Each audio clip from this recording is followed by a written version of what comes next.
Hello everybody, welcome to Starship Simulator. This game is going to be absolutely fantastic. It's from a company called Fleet Yard Studios, and you can catch regular live streams on YouTube from Dan and his wife Claire, who's the small dev team that's creating it right now. They are currently recruiting staff, but just something a bit about this game really. The idea of this game is to design the most realistic starship you've ever seen. So everything has been made. We'll go in. We'll do the training modules. We've got an engineering one, which is a cold start sequence. Basically, you're walking onto the starship in pitch black. It's moored up. There's nothing, no systems on it all, and we've got to get it ready for launch. And then we'll have a look at the scanning and navigation on the bridge. So they're the two things we're going to do. But yeah, this game, if you can imagine, it's as close as real life as you can get. Everything on this game can break, can wear and tear. You get attacked by aliens eventually when they bring them in. You can explore, you can survey systems, you can do anything. This is like the most realistic space sim game I've ever seen. And like I said, I have tagged his YouTube channel below in the description, so feel free to check him out as well. Dan seems like a really nice guy. I actually won a captain key as well off one of his competitions that he runs regular. Anyway, so yeah, we're going to jump straight in. So engineering, we're going to cold start sequence this. And this is the Magellan class. This is the main ship in the game. He is designing new ships at the minute. He's designing a smaller one right now, actually. That's going to be like a private corporation one. But yeah, I can't wait to show you this game. And I think eventually, I'll just let it talk a minute because we have got a narration. Welcome to the Magellan-class Cold Start training module. My name is Ava. I'm the UN Space Fleet's AI voice assistant. In this module, we will review the correct procedure for starting up the ship's fusion reactor and then supplying power to the vessel. The ship is currently in a cold and dark state, so for your safety, I have taken the liberty of turning on your torch for you. To begin, follow the waypoints on your HUD to the lower floor of the reactor room. Right, so what I mean by a super realistic game is everything in this ship can break, can be repaired. Everything from like the weld lines to the insulation behind the walls, every panel will be able to come off. So if you look down here, um, F deck, aft section, panel 221, right hand side. So on this side, it should be left hand side. The FA 221 left. And theoretically, if there's a wire that goes behind there that breaks, you can take that panel off and fix the wire. Same with the flooring, and you can take everything apart. And so basically, everything in this game is simulated as if it's real life. So every single light in the ship, every single screen, everything you can think of electrical has got electrical sockets leading to fuse boxes, and yeah, if one wire is damaged, it could knock out a whole section, or it could just knock out one screen. There's so much possibility. Every tap, every shower is connected to some sort of water pipe, and again, any damage to it, any wear and tear, you've got to regularly replace these parts. Everything's powered by batteries, and oh, this game is so in depth. This is as close as you're going to get to real life on a starship. So yeah, we're going to start with this. We need to go and follow the HUD to the lower floor of the reactor room. So everything in the reactor room, like I said, we've just come from the shuttle bays. If we look down here, so we've just come on from the shuttle bay. The whole ship is closed down, no one on board. We need to get it ready for the crew. So we're on F deck right now, engineering. There is a G deck engineering as well. This is the main inner ring. And again, everything is off. Spooky, right? Well, here is the upper engineering section. There's the reactor core, and everything is off. So this is as low as you can go on the lifts and the stairs. We are now going to go down through the reactor room to G deck, which is like just the main engineering section. As you can see, the reactor is offline, and none of the ship's systems are powered. Our first task is to provide power to the engineering decks, so let's make our way to the start capacitor's room. Follow the waypoints on your HUD to the startup distributor. Right, so as you can see, every single screen is switched off, so we have to go to the startup distributor to start the power sequence. And the end goal of this is to get the ship powered, ready for the crew to go on board. So let's go in here. This room is not finished yet, as you can see, but he has finished the main power sequencing. So this is the main power sequencing. You can see it's all switched off. As its name suggests, the startup distributor routes energy from the start capacitors to the engineering decks, and also provides the reactor with the power it needs to create the initial fusion reaction. You'll notice the device is already powered because the start capacitors are fully charged. Let's go ahead and get some lights on by connecting all of the breakers. Right. Start with the G-deck breakers, as indicated. Okay, so this is the startup distributor board. We have got start capacitors online already, which is bringing in a load. So what we need to do now is start the G-deck supply, and you can see all the ship is cut into 4 sections called quadrants. There's a forward, a starboard, an aft, and a port. So all the electrics run through a quarter of the ship, basically. You'd think it'd go deck by deck, but it goes by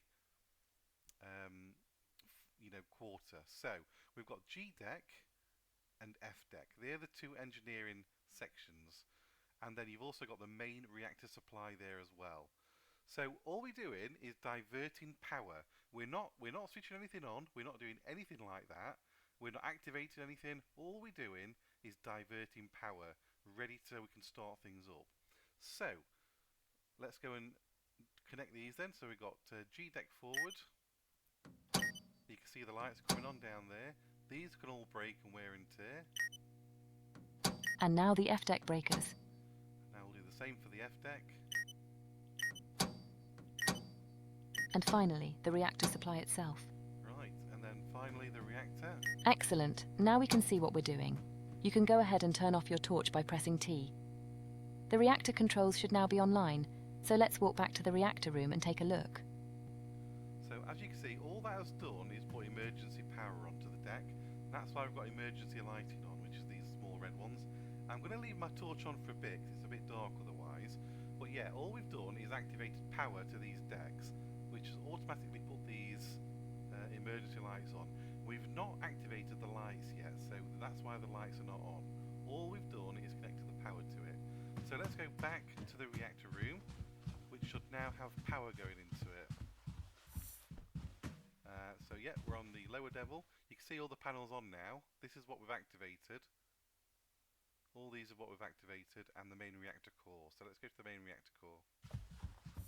This console displays the reactor's vital information and provides you with full control over the reactor and its subsystems. On the left-hand side, we have the coolant section, which shows the liquid helium coolant flow and the condition of the magnetic field coils. On the right-hand side, we have the electrical section, which shows the reactor's main electrical bus, along with its input and output feeds. In the center, we have the reactor's main display, where we can control the fusion reaction itself. As you can see from all of these alarms, it would be impossible to initiate a stable fusion reaction under the current conditions, so let's fix that. The first thing we need to do is supply power to the reactor's internal bus, so go ahead and switch the reactor to startup mode by pressing the indicated button. Okay, so you can't just switch the reactor on. You've got to do things to prepare it. As you can see, the temperature's too high, and the temperature's too high to get the field coils up and running. So we need to, pump some helium in and to get that cooled down. Also, we've got no power to the main reactor, so we need to, basically power up the reactor. And to do that, we come out of isolate and into startup mode. And as you can see down here, the power, this is what we've started. So we're going to just connect the power we've put on downstairs or across the corridor, and we're going to connect it to the reactor internal bus. Great. Now that the reactor has power, we can activate the vacuum pump to start purging the confinement chamber. Okay, so now we've got power. We connected the ones in the external room. We connected it to this internal reactor bus, which gives us power to the reactor. So now, in order to get the flow and the temperatures down and the pressures, we need to start the vacuum pump. So we can do that now we've got power. So let's start the vacuum pump and we'll see the pressure go down. The chamber pressure should now be dropping. To sustain a fusion reaction, we need an internal pressure of less than 10 nanopascals. While we wait for the confinement chamber to reach its target pressure, let's take care of the reactor's fuel and coolant supplies. Exit the reactor room via the door behind you and follow the waypoints on your HUD to the cryogenic storage room. Okay, so the pressure's going down because the pump's on. What we need to do now is get the temperatures down. And we also need to fuel the reactor. Now this reactor runs on helium-3, and it uses helium to reduce the cooling of it. So helium to cool it, helium-3 to fuel it with deuterium, and it uses 2 parts deuterium to 1 part helium-3. So when we go look at the tanks, you'll see there'll be 2 deuterium tanks, 1 helium-3 tank, and 1 helium tank. Helium for the temperature, helium-3 for the fuel, and 2 deuteriums for the fuel. We need to get these down to temperature so we can pump the coolant in those. So, as they told us, we'll go over here into the cryo room. These storage tanks hold all of the cryogenic fluids that are used to both fuel and cool the reactor. All 4 tanks are currently empty, so our first task is to begin the filling process.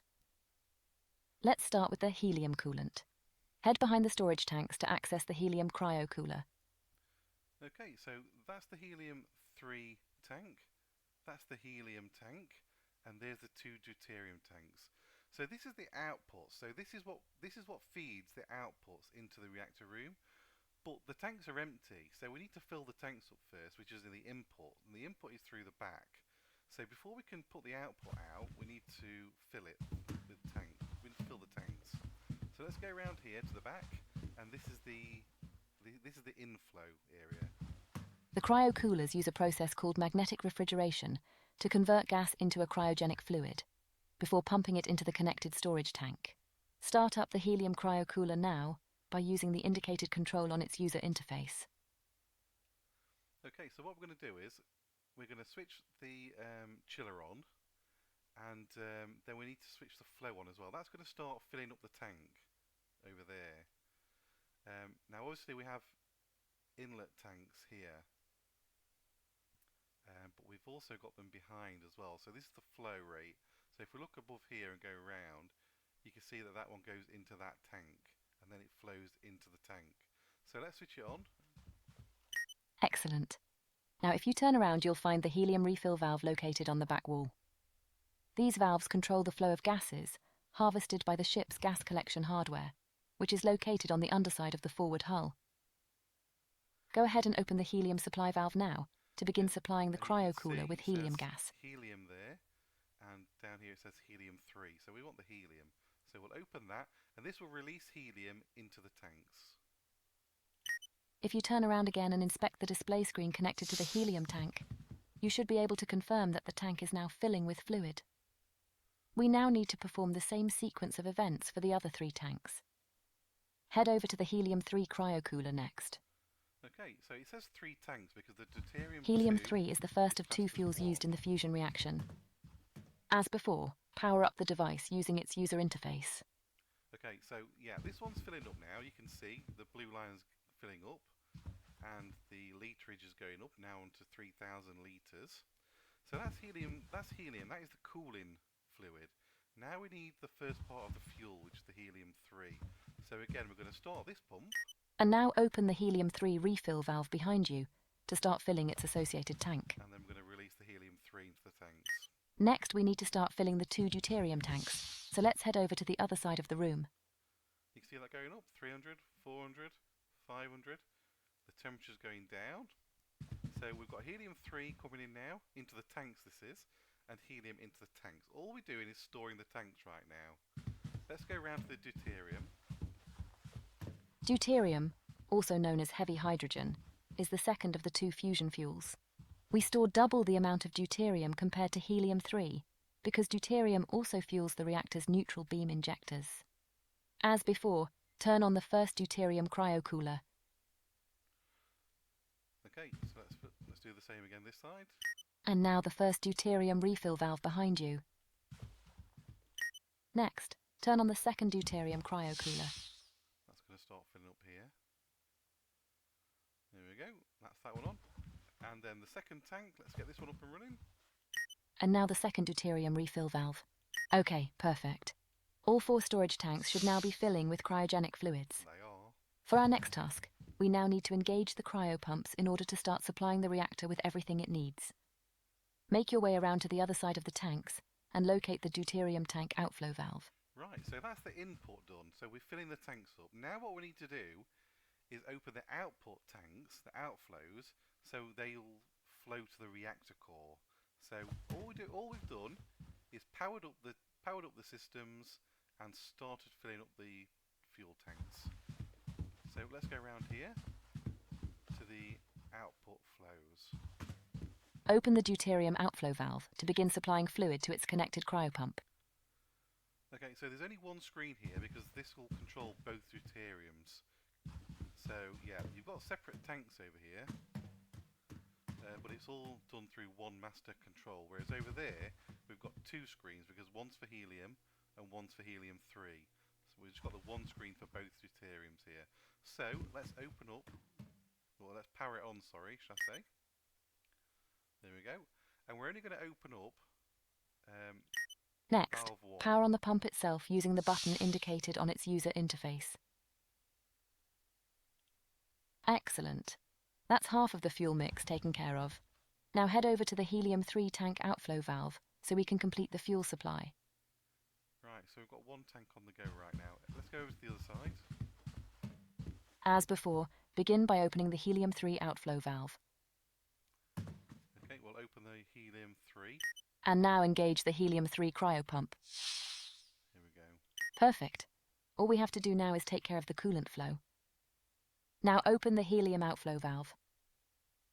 So again, you've got pump 1 flowing upwards and that flowing outwards.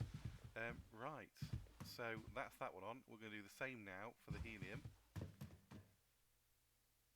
And finally, power on the helium. There we go. The reactor is now being supplied with all the fuel and coolant it needs. Follow the waypoints back to the reactor room, Right. where we have just a few more valves to open. So what we've done now is we've filled the tanks, or filling the tanks, and then we've also connected the outflows to the reactor. So the reactor has access to all this now, and that's what we're going to do next. So back to the reactor room we go.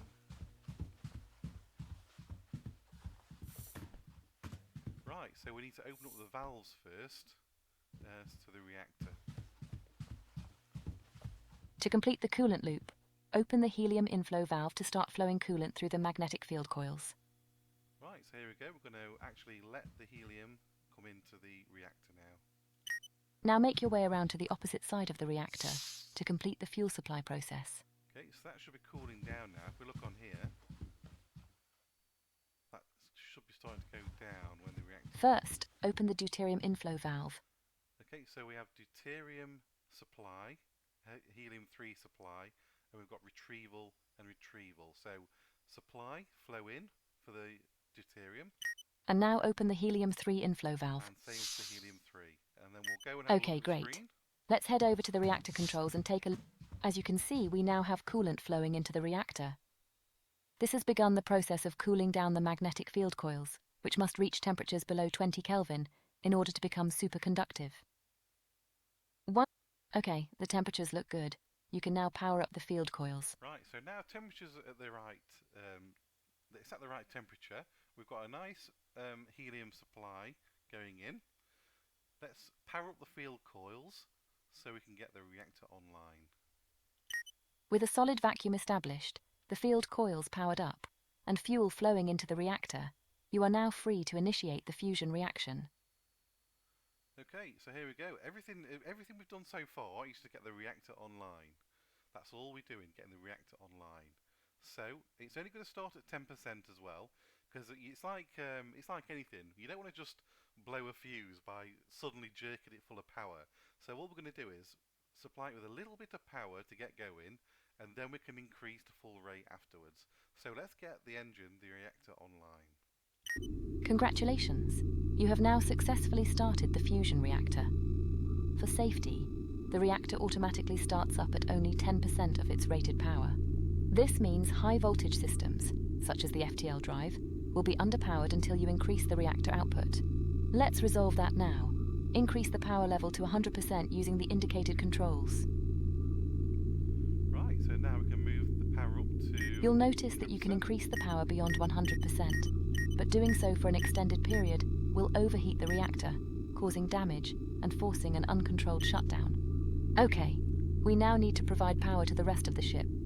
With the reactor now powering itself, you can go ahead and switch the internal bus mode from startup to supply. Right, so yeah, you can get increased power. You know when you watch Star Trek and Captain Kirk goes, "Engineering, we need more power to the shields," and Scotty goes, "I'm giving her all she's got, Captain." That's because he's like boosting as much engine power as he can. That's basically what that is. So all we've done is got the reactor online. We're still not powering any of the ship yet.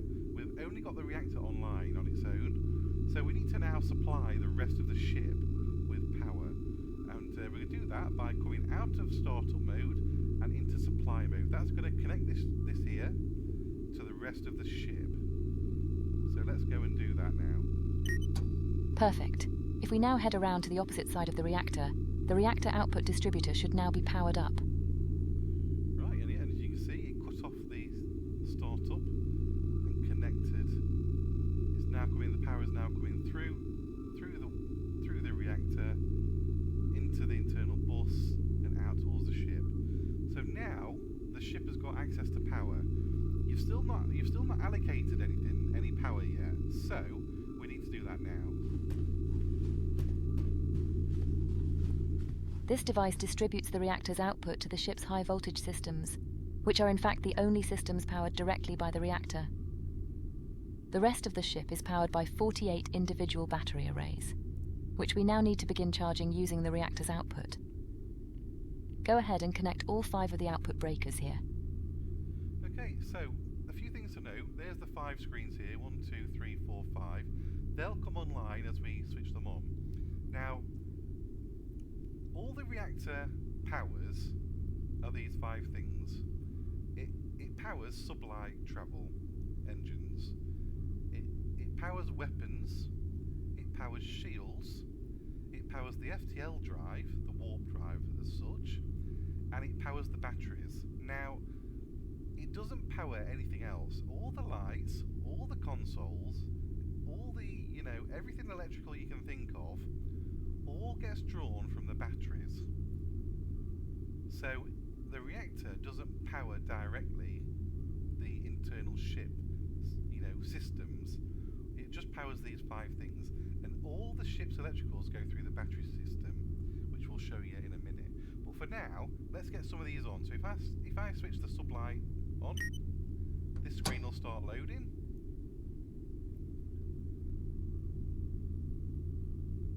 Eventually it will load up the screen. So now this one main reactor feed into this, that there is this. So now that will power port main engine, starboard main engine, right side main engine, or thrusters, and the 4 thrusters. So that's what that powers. We go to the next one, we'll get all of these switched on. Excellent.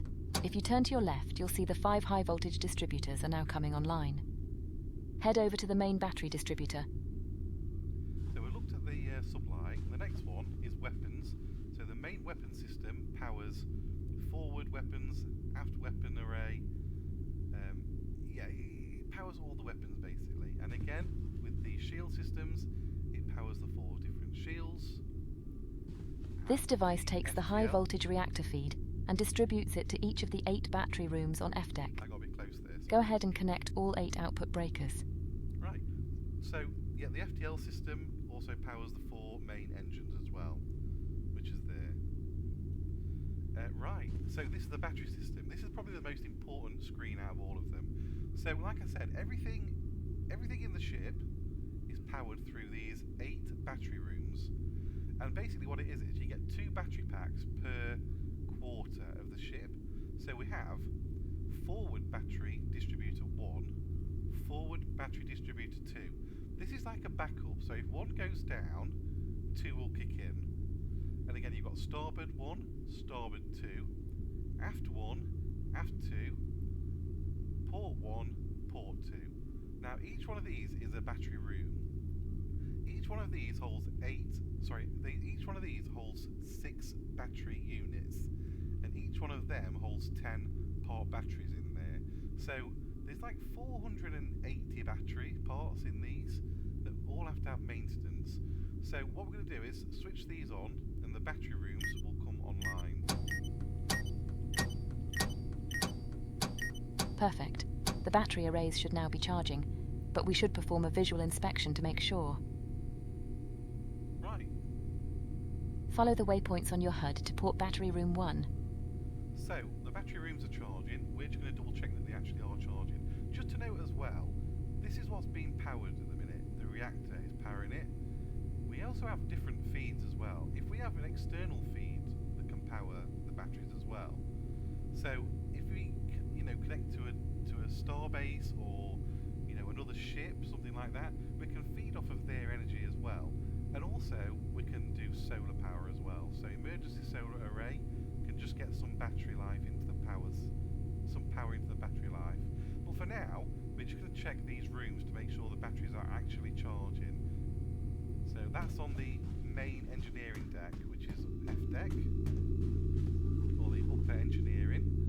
And yeah, all these are battery rooms, so we'll go to the first battery room first. And they're all along this outer hull here. So let's go into this one first. This is port battery room 1. The electrical supply on Magellan-class starships is divided into 4 isolated quadrants: forward, aft, port, and starboard. For increased redundancy, each quadrant is powered by 2 physically isolated battery rooms just like this one. Should the battery arrays in one room cease to function for any reason, the arrays in the second room will continue providing power to that particular quadrant. Similarly, power to one quadrant can be lost entirely, without impacting the supply to the remaining 3 quadrants. Okay, let's take a look at one of the individual battery arrays. Right, so she basically just said what I told you. So each one of these rooms has a backup room, and there are 6 main battery units, and each battery unit has 10 different batteries in it. So 10, 20, 30, 40, 50, 60. So for the first, say the port deck, I think we're in the port location, aren't we? Let's have a look. Yeah, so the port batteries have got 120 different minute batteries powering it. You get what I mean? So there's 2 rooms, each have 10 batteries in one station, each having 6 stations. That's 60 batteries in here and 60 in the second room. So we've got 120 batteries that we need to keep on top of with maintenance. They are going to go in here when they're finally put in, but they're not in yet. 1, 2, 3, 4, 5, and 5 on the other side. So each one of these will be able to be taken out, replaced, and all that sort of good stuff. But you can see that they are charging. He wants us to go to this one though, so let's go to this one. On the left-hand side of the user interface, you have controls for managing the input and output breakers. And in the center, you have controls and information relating to this array's 10 solid-state battery cells. If we did everything correctly, all of the cells should now be slowly charging up. For the next step, we now need to connect each of the 8 battery rooms to the ship's electrical grid. This task will take us into the ship's labyrinth of maintenance tunnels, so be sure to watch your head. Right, Follow the waypoints on your HUD to port battery aggregator 1. Right, so there's the distributor going in. If we want to do like maintenance on this, if battery 2 has broken, we'd have to switch off this unit or disconnect it from the main flows, so we could take the battery off without getting electrocuted. You know what I mean? And then reinstall it again. So what we're going to do now is, we've got power in the batteries, now we need to send the power from these battery packs into the main deck areas, the main quadrant areas. So that's what we're going to do now. Can you imagine being an engineer on this ship? How complicated is this? But you know, you do get quite used to it, and it is quite logical when you go through it. So it's just step by step really. So we're charging the batteries, and now if we go to the back of that battery room, that's where they all coalesce. Each battery room has a corresponding battery aggregator, just like this one. These devices perform load balancing and also combine each room's 6 individual battery arrays into a single high-voltage feed. Go ahead and connect the output breaker now, which will connect this set of battery arrays to the ship's electrical grid. Right, so there's the 6 battery units that was in that room behind us, in front of us. So all we're doing now is connecting all those individual battery packs to one main distributor node, the port deck distributor. Okay, 1 down and 7 more to go. Next, head over to port battery aggregator 2. Right, so again, this is As room before, 2. connect this aggregator's output breaker. So this That takes care of the port aggregator- battery rooms. Let's make our way to the forward quadrant next. Aggregator port 2, so this is the backup port batteries. We're going to put that on as well. Okay, and now we're going to go to the next battery aggregator.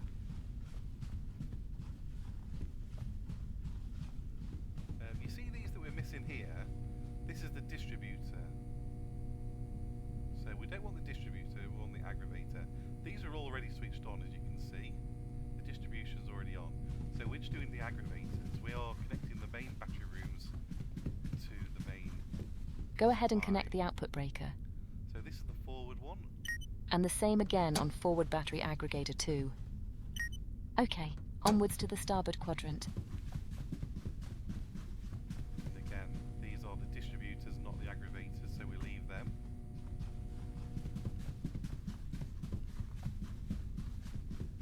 Same again, connect the output and the second starboard aggregator. Almost done, just the aft quadrant to go. Right, so that now, after we've done this, we'll have power to the entire ship. Just run around. Connect up the first aft aggregator. And finally, the second aft aggregator. Okay, this is the last one. Okay, perfect. All 48 of the ship's battery arrays are now connected to the electrical grid. All we have to do now is supply power to the ship's remaining decks, and then perform a few cleanup tasks. We can do most of that from the reactor room, so let's head there now. Follow the waypoints on your HUD Right. to the forward deck distributor. So all of this will get redirected back into the engineering room. So that's where we're going to head now. And from the engineering room, we can distribute it to the decks. Because now we've got power to the quadrants, the 4 corners of the ship. What we now need to do is to supply that power to each deck. Each deck in a given quadrant is fed by a deck distributor, which takes the total electrical load of that quadrant, and then load balances it between the 2 connected battery aggregators. Go ahead and connect the output breakers for all 7 decks in this quadrant. Right, so this is it again. Look, so this is what we've just done. The forward aggregator 1, the forward aggregator 2. They're connected, that's what we've just done. So from now, we need to connect the battery aggregators to each deck. So it's all forward. So for the first quarter of the ship, the forward quarter of the ship, we're connecting A deck, B deck, C deck, D deck, E deck, F deck, G Okay, deck. now head over to the starboard deck distributor and do the same. Okay, so we've got to do that 4 more times, 1 for each quadrant. Here we are. So this is the starboard quadrant. Again, we did the starboard aggregator 1 and 2 in the corridors a minute ago. Now we just need to connect that to the starboard decks.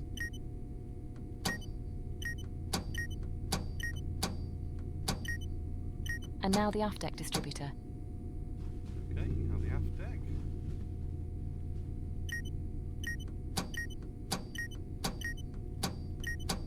And finally, the port deck distributor. Right, port deck distributor. Now I think this is where engineering is, so I think the lights should come on after this. Let's have a look. So we get down to the bottom two decks. Perfect. All quadrants on every deck now have power available from the ship's main battery arrays. You'll notice, however, that the ship is still under emergency lighting conditions, because F and G decks are still using the start capacitor's supply. Okay. To resolve this, we simply have to switch the 4-quadrant distributors on F and G decks over to the main battery feed. Head over to the G deck forward quadrant distributor. Right, basically because we're on startup mode, it didn't kick everything in down here, so... Each deck has 4 of these devices, one for each quadrant. They are fed by the corresponding deck distributor. Go ahead and switch this quadrant over to the main battery feed. Yep, so we're basically moving from the startup distributor that helped us get going, you remember at the very beginning, to the main reactor distributor. So here we go. That's better. Now we can really see what we're doing. Now head over to the starboard quadrant distributor and do the same. Right, here we go. And now the aft quadrant distributor.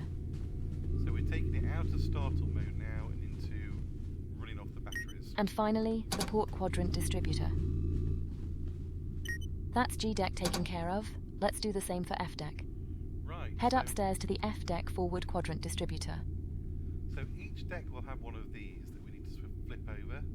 Now, I think that the tutorial has done all the other decks for us, so the light should be on all the way up now, apart from A deck, which I think is going to show us now. So let's go up to A deck, which is the bridge. As before, switch this device over to the main battery feed.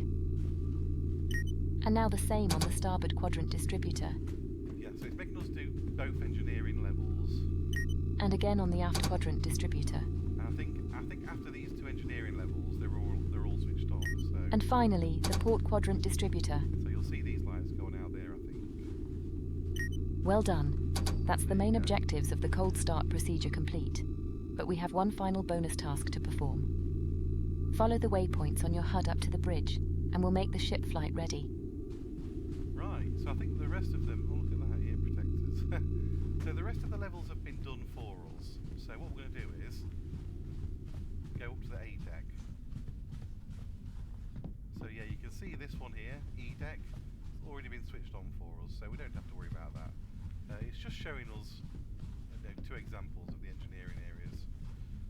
But it has left A deck in the dark for us, so we're going to do that one manually when we get there.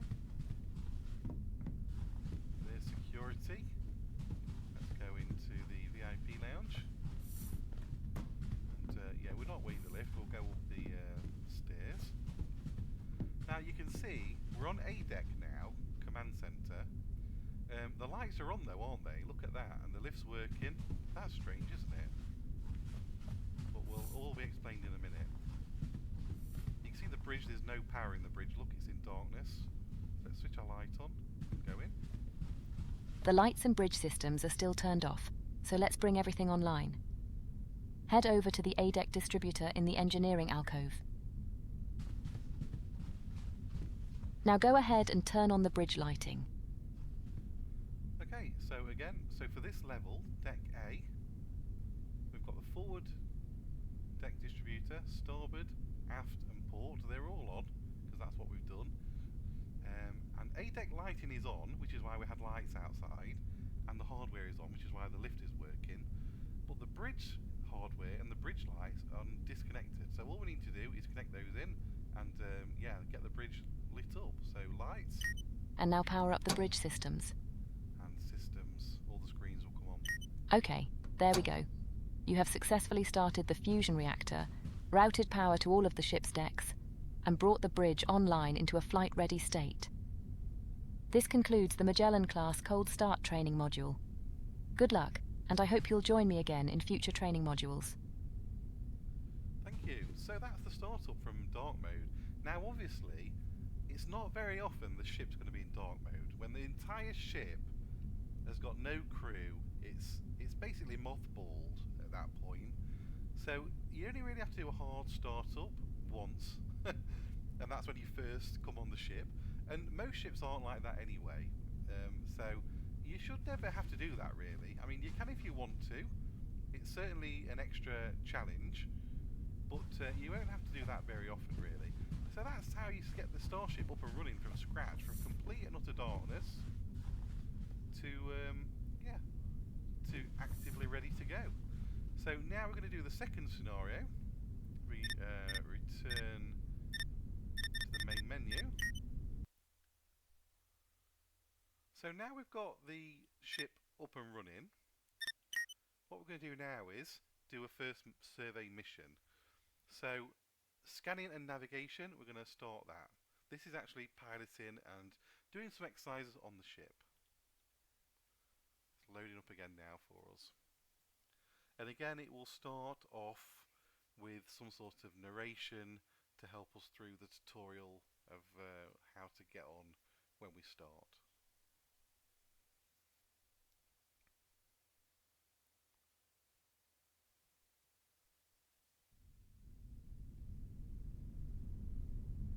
Welcome to the Magellan-class Scanning and Navigation Training Module. My name is Ava. I'm the UN Space Fleet's AI voice assistant. In this module, we will review the correct procedure for identifying targets of interest and then navigating the ship to the desired location. To begin, proceed to the ship's bridge. I have placed a waypoint on your HUD to help you find your way. Okay, so we start off in the conference room. Look at this, by the way. Just absolutely amazing. There's the engines at the back. There's the ring. Forwards is that way. These screens are just amazing. Like, you know, you can switch on. You know, you can see the net there as well. It's just amazing, right? Loads of stuff to do. You can pick up anything, and also when you're in battles and you're in space fights, all this sort of stuff gets thrown about on the floor, and all over the place like that. Everything gets damaged. You've got to repair it. It's really good actually. And also, this game's going to be really good to have a crew, which we'll talk about later at the end. But for now, it's just going to be solo. There's the bridge. Welcome to the bridge. This is the ship's nerve center, where you have command and control over any ship system. Right now, we're interested in the science station, so make your way over to that console and take a seat. Right, so we do have different areas. We've got tactical, defense, we've got helm, we've got comms, and we've got sensors or science. So yeah, we're going to go. We've got this galactic view in the middle. Anything that's done on the sensors can come up on the middle bit here as well. So let's do as we're told. Let's go and sit down at the sensor station. This bridge station is responsible for scanning space around the ship and then highlighting any targets of scientific interest for the command staff. You'll notice that the sensor's UI has 4 distinct modes, with each mode corresponding to one of the ship's physical sensor arrays. Let's begin by taking a look at the galactic position mode, which ties into the X-ray pulsar-based navigation and timing array, or XNAV for short. This array tracks the location and timing of known pulsars to accurately derive the ship's position relative to the galactic core. We can also reference that same catalogue of known stellar objects to obtain a high-level overview of each galactic sector. The default sector target always aligns with our ship's current local sector. However, by using the controls below, we can actually target any sector of space, anywhere in the galaxy, or even beyond.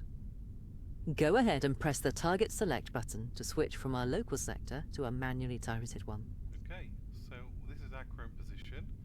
We're going to manually switch to... You'll notice that the sector information has now updated to reflect the change of sector target. While this is only a high-level overview of a given sector, the data can still be useful when deciding where to explore next. And then finally, we have some simple display controls for refining your view of the galactic map. Have a go at targeting a few different sectors yourself, and then press the long range button when you're ready to continue. Right, so this is where we are right now, this sector here, and if we go in the target, you can see that's in the middle, that'll change as well, but if we change manually you'll see that moving down underneath. Can you see that moving across ever slightly? That's because we're moving across the galaxy. Anyway, back to us. Let's go into long-range sensors, because it's not very often you need to go into galactic's position. That's the selected array, XNav dish. It's at 100% and it's passively scanning all the time. Right, we're going to switch to long-range sensors, which is the more likely one we're going to use. The long-range mode employs the ship's space-time curvature mass inferencer, or SCMI array for short. As the name suggests, the SCMI array infers the location and mass of celestial objects by detecting localized changes in the curvature of spacetime. While operating in passive mode, the array detects the largest sources of spacetime curvature within a 50 light-year radius of the target location. Typically, these will be star systems, but the array is also capable of detecting much smaller objects within a few light-years, such as rogue planets.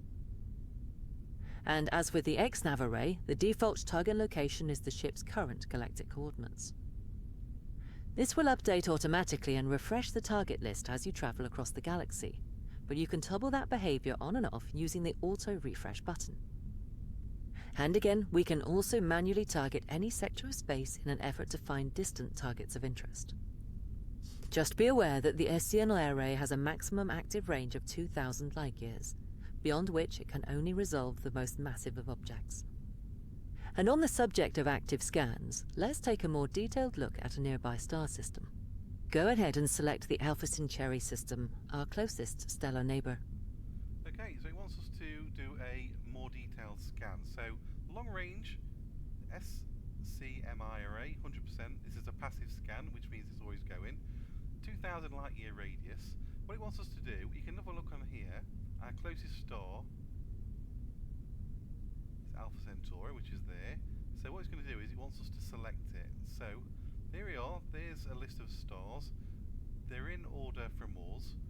So Sol is 100% explored. Everything else is 0. So let's go and select Alpha Centauri. A basic overview of that system is generated on the right-hand side, and the displayed information will expand over time as more detailed scans are performed. Now go ahead and click the Align to Target button to focus the SCMI array on this specific location in space. Right, so now we're going to actually scan it. So we're going to point the array to the target. We are now presented with a more detailed view of the targeted location. However, you'll notice that it's only showing the passively acquired data. Let's fill in the blanks by performing a long-range survey. Okay, so you get different knowledge levels for every survey you do. So a long-range survey will bring knowledge level 1, which is this bottom button there. A mid-range one will be level 2, and a short-range scan will be level 3. And that's where you can detect life and technology on the planet as well. So what he wants us to do is do a general initial survey of the entire sector. There's the entire sector. You can see it's got habitable zone, so the start and the end of the habitable zone. It's got one planet in the habitable zone, and it's got another planet which orbits sort of go through the habitable zone for, you know, half of its cycle. So those two planets are really interesting. That's probably the most interesting one. But everything else is outside the habitable zone. So what we're going to do is we'll do an initial survey. You can see on here the details. We've got some details, but we need knowledge level 1 for the spectral analysis and the photosphere of the star. So that's what we're going to do now. The Initiating SCMI array long-range is now survey. actively scaling the target location for point-like increases in the curvature of spacetime. By employing Einstein's field equations, the system can derive the amount of mass required to cause the observed increase in curvature. Then, once the mass is known, we can determine roughly what class of object we are observing, be it a rocky planet or a gas giant. Okay, Long-range there we survey go. complete. We now have a much more accurate picture of this star system. Go ahead and select any of the objects in the target list.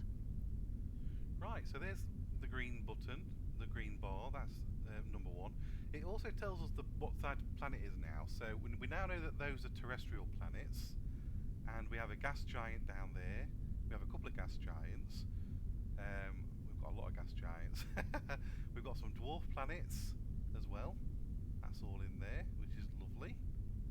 So, it's given us some more information as well about the photosphere of the Sun and spectral analysis.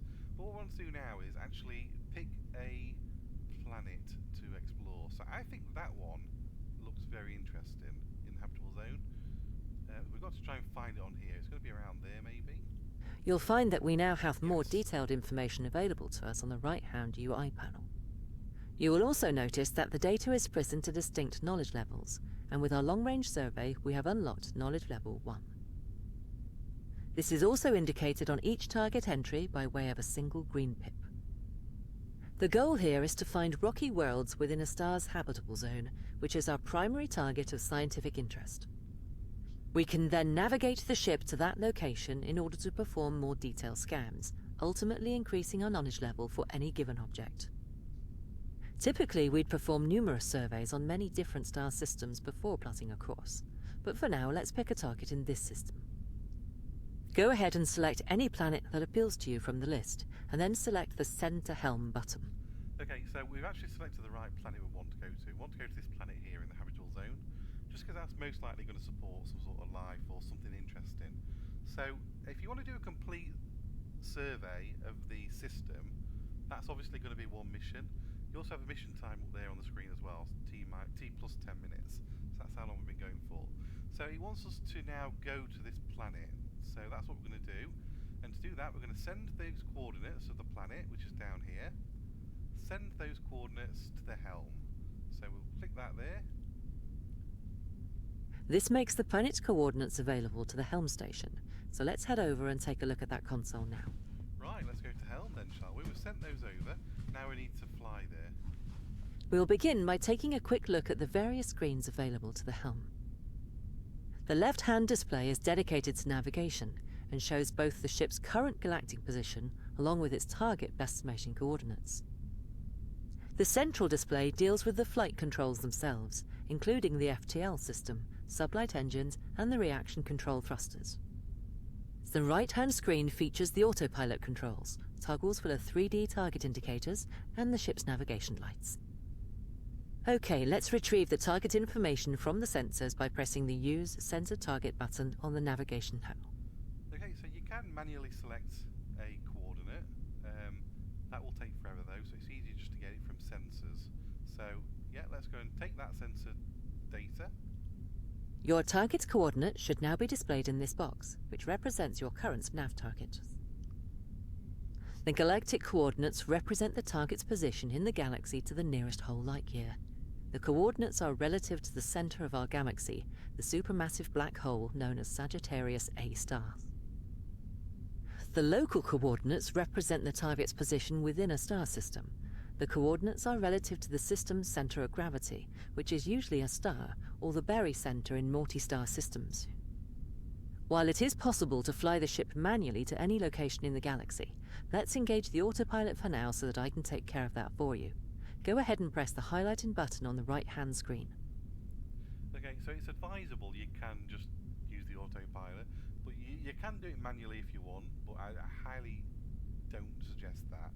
This is a huge ship that, you know, it runs off of computers. So again, so the target we've got, the three top ones are the galactic coordinates of where we're going, and the bottom three is the actual local. So within the star system, that's where the planet is within that solar system. So that's where the solar system is in the galaxy, and that's where the planet is in the solar system. We've got it all plumbed in. FTL won't come online straight away. All we're doing is engaging auto navigation, which is going to head us in the right direction. It's going to put us at 5,134 kilometers from target, and the target is 5,134 kilometers away. It's going to put us 5,000 kilometers in, so we're going to be in orbit by 134 kilometers. So that's how high above the planet we're going to end up. 134. Can you see that? So let's engage. The ship will now automatically turn to face the current nav target, but you will need to manually engage the FTL system in order for us to get underway. You may now engage the FTL system when you are ready. Right, so this is it. We actually engaged, so we don't miss that. It's going to draw power from the reactor. It's going to increase our speed, and it's going to take us 5,000 kilometers to target. Okay, here we go. While the autopunt is engaged, I will manage the ship's speed and final approach to the tiny coordinates, so just sit back and enjoy the ride. The FTL system works by compressing space ahead of the ship and then expanding it behind, creating a bubble of warped space with the ship occupying a region of flat space-time at its center. The FTO field massively amplifies the ship's current velocity by a factor of the field strength, along the direction of the field's forward vector. This means the FTL field does not physically move the ship, it instead relies on the thrust provided by the ship's sublight engines. The maximum speed of the ship is therefore a combination of the FTL field strength and the thrust output of the sublight engines. For the Magellan class, this is approximately 300 light-years per hour. Even so, the Milky Way is a vast and mysterious place, and even at our top speed it will still take over 2 full weeks to fly from one side of the galaxy to the other. It looks like we're not far from our destination now, so enjoy the view while I handle the final approach. Yeah, so the FTL, all the FTL does, it doesn't actually power the warp as such. It just creates a time bubble, which then your sublight engines push you through at an accelerated speed. So, yeah, this can go 300 light years an hour. That's from the sublight engines pushing through the FTL time bubble. I guess that's the best way I can explain it. Here we are, we're entering the system though, so it'll slow down automatically. FTL's powering down.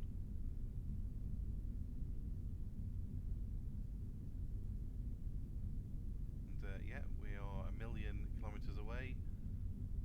There's the planet approaching now. Look at that.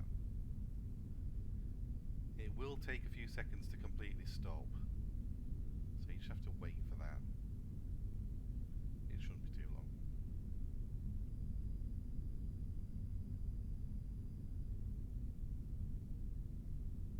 And there's the planet.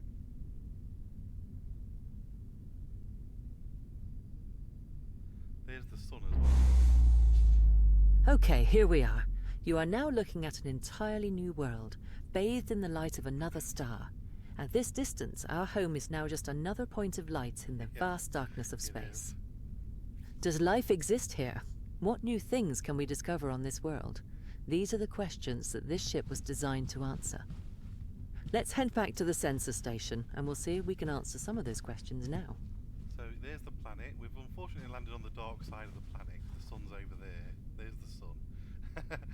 We can see all the other places of interest in the solar system. But for now, let's go back to sensors now we've arrived. With our ship having arrived at our target star system, we can now employ the medium-range sensors to broaden our general knowledge of this location. Go ahead and press that button now. Right, so now we're in the system. You can be anywhere in the system, by the way. We're going to go to medium-range scanners. The medium-range sensors employ multiple modules that are combined into a single array, known as the Multi-Band Interferometric Spectrometer, or MBIS for short. This array has the resolution to perform detailed scans of any object larger than a few dozen kilometers, with its range covering an entire star system. Operationally, we perform a medium-range survey as a matter of course when entering any new star system. This elevates us to Knowledge Level 2 for all objects in range. Let's do that now. Go ahead and initiate the survey. Right, so what it's saying is, whenever you enter a new system, it's customary, it's part of the protocol to do a medium-range scan of the system. So it'll have a range of 30,000 AU. And this is everything in that space there. So what we're going to do is, this will initiate a level 2 on every planet. It's gonna scan every planet still, every body that's over a few kilometers wide. So let's initiate that now. Just as with the long-range survey, the MBIS array works outward from the central star, targeting each detective object in turn. It uses a combination of interferometry and spectroscopy to determine the precise nature and class of all system objects, including their atmospheric composition. Okay, let's wait for the survey to complete. Okay. There we go. You'll notice that we are now showing 2 green pips on each of the objects in this system. And on the right-hand side, you'll find that we have now generated the Knowledge Level 2 data. At this point, we've performed enough analysis to determine the true nature of each planet, and more importantly, whether or not we've discovered an Earth analogue. But what about life, or signs of civilization, past or present? For that, we're going to need a short-range scan. Go ahead and switch to the short-range mode. Right, so that's the medium done. We've got level 2 there now initiated. So we're going to do a short range scan now. This will detect if there's any life or technology, and it will show you the rest of the information about the planet you're on. So short range is going to bring us to this local, very local area. So let's have a look. The short-range sensors employ the synthetic aperture terahertz imaging radar, or the SATIA for short. This device fields a high-resolution voxelized tomographic image of its target, and then performs detailed spectral analysis on each individual data point. With this technology, we can determine the presence of life, identify artificial structures, and even conduct metallurgical analysis. Let's perform a scan of this planet now and see what details we can reveal. Begin by highlighting the planet in the target listing. Okay, so it's got a range of 3 million kilometers, and yeah, let's go. So we'll select the planet. And now initiate the short-range scan. So this is the details we've got already. You can see there we need a level 3 knowledge for surface data and civilization data.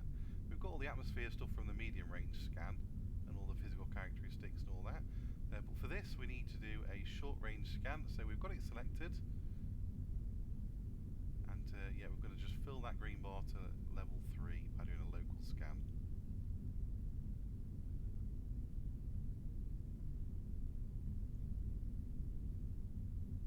Great. You'll notice that we have now generated Knowledge Level 3 data for this planet, which covers all of its surface details.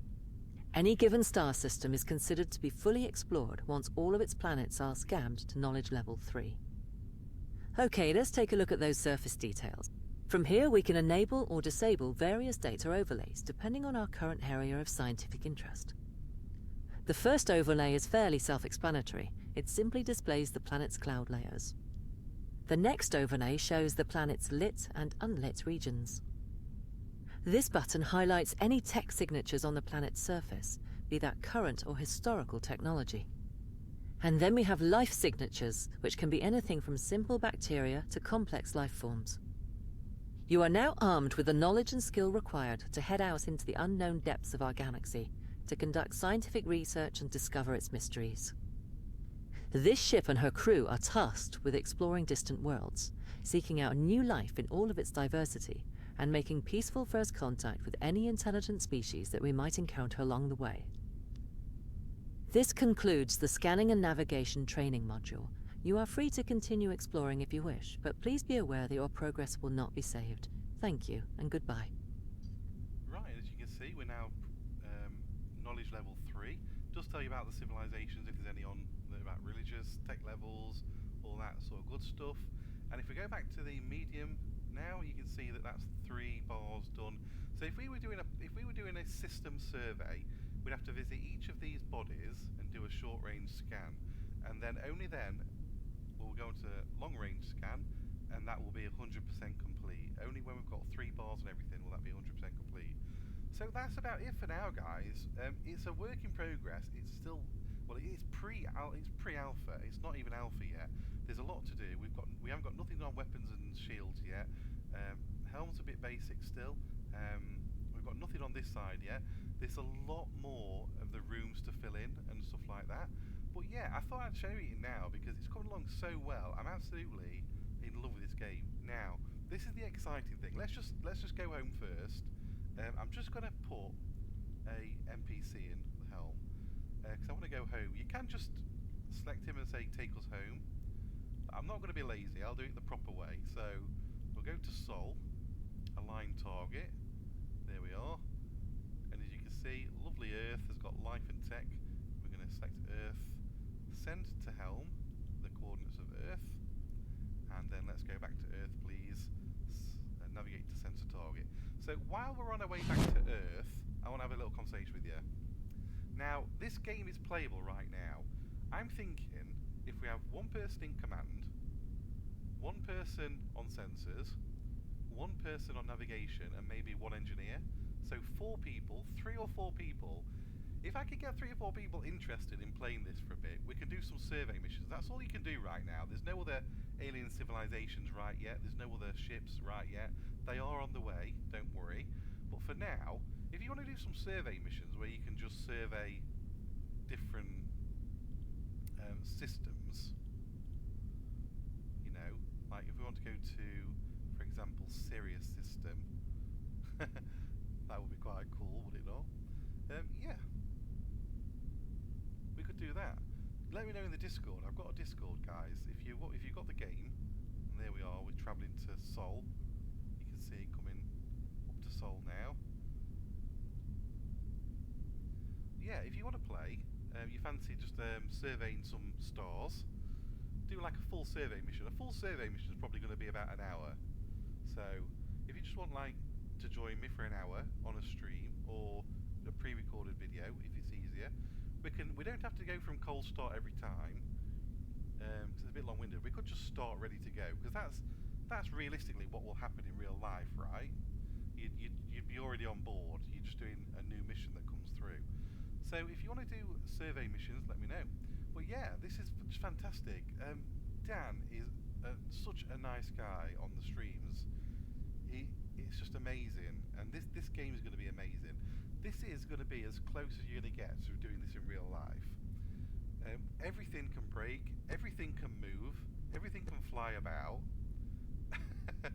You know, it's got a lot of work to do yet. I can't even get that back in now. Oh dear. But yeah, there's lovely Earth. Look at that. Look at Earth. Brilliant. I'm going to step out. I just want a screenshot to finish off. So let's put an NPC in all of these seats for my screenshot.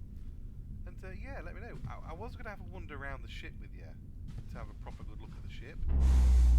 There we are. We're out of FTL now.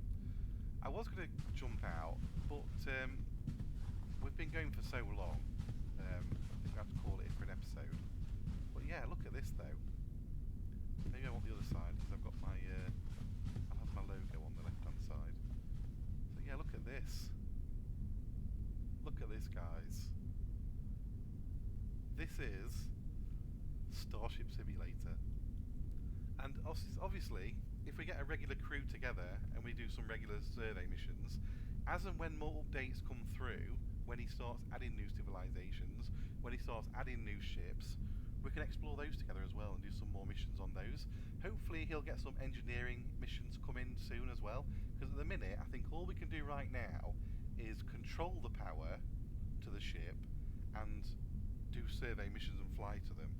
So obviously as more and more things come in, let's just go into the captain's office. Sit down, lovely. This is my sort of seat. Yeah, so as we do, you know, more, as more things are brought in, we can do more missions together. Maybe if he starts putting some engineering problems in, things going wrong, things being needed to be replaced, etc., etc. As those things get added, we can do more and more different missions. But yeah, oh, I'm just loving it. I love this game. I love everything about it. I'm stuck. Oh dear. There we go. But yeah, look at this. What a fantastic game. I just want to thank you both so much. Thank you both. Thank you all. I hope there's more than 2 of you watching. I want to thank you all for watching. I know it's been a long video. If you've stuck to the end, well done. But hopefully I've done it justice. And like I said, the official YouTube channel is linked in my description if you want to watch Dan do his live streams and also updates on the game. I highly recommend you do it. I'll be in there as well, so you have to tell him I sent you. Tell him Sirius Sim sent you, and hopefully I'll be in the group chat as well in the video. But anyway, yeah, that's it for this. There's Sirius. Look, we should honest, I want to survey that system. Thanks for watching, guys. Appreciate it. See you on the next episode. Bye for now.